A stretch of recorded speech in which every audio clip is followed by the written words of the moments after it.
Hello नमस्कार. Vidarbha food and लाईफमध्ये तुमचे सगळ्यांचे स्वागत आहे. आजची रेसिपी करते आहे ज्वारीच्या पिठापासून डोसा.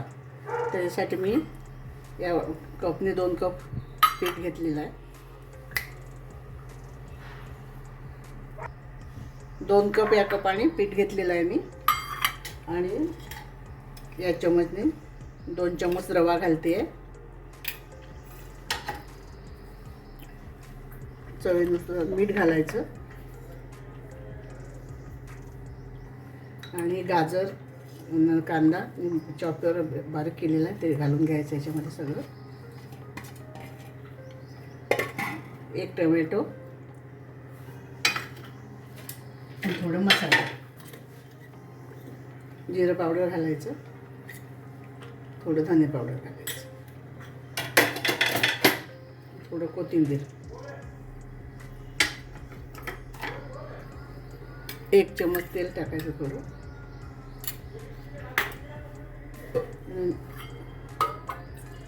1 कप पाणी घेते. थोडं थोडं करून घालायचं. 1 कप तर लागणारच आता, लागलं की घालायचं. छान पातळ बॅटर करायचं.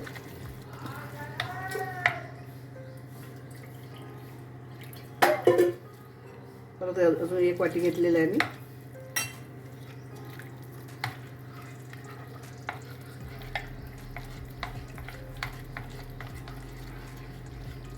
छान पातळ करायचं. परत अजून तेवढं पाणी घालते, म्हणजे 2 कप लागलं आहे मला पाणी.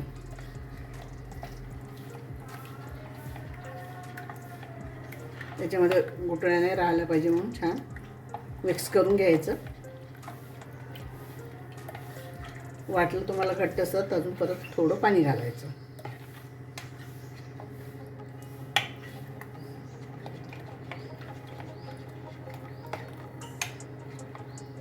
हे बाजूला ठेवायचं. मी थोडं खोबरं घेतलेलं आहे, शेंगदाणे घेतलेले आहे, 2 मिरची घेतली आहे, 1 लसूण कळी घेतली आहे आणि थोडे कढीपत्ता घेतला आणि कोथिंबीर घेतलेला आहे. थोडं चवीला मीठ घालायचं.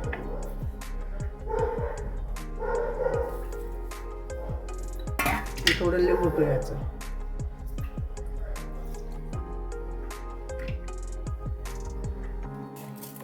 थोडी साखर घालायची आणि मिक्सरला वाटून घ्यायचं. आपली चटणी झालेली आहे वाटून. चटणी करून घेतली आहे.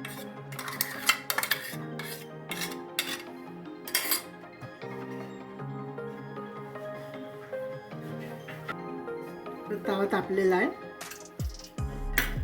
थोडं तेल ग्रीस करून घ्यायचं त्याला छान.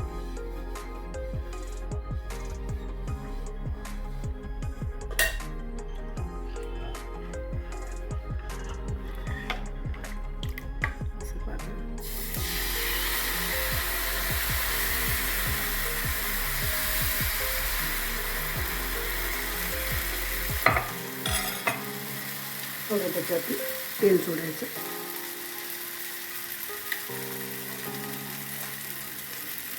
आणि होऊ द्यायचं. कवर करून 5 मिनिट.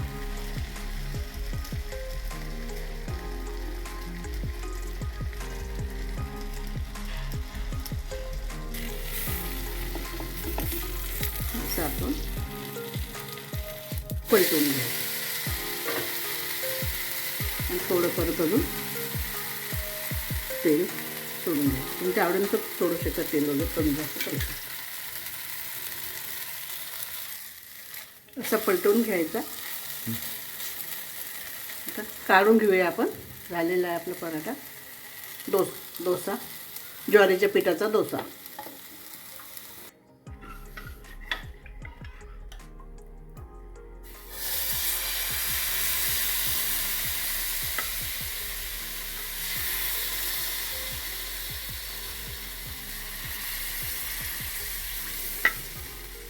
त्याच्याप्रमाणे करून घ्यायचं.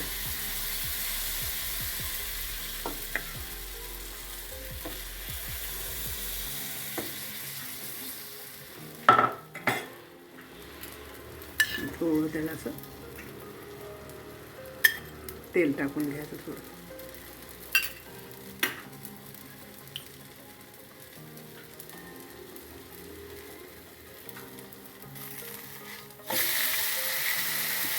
अशाप्रमाणे हा पण होऊ द्यायचा. छान खरपूस छान भाजून घ्यायचा.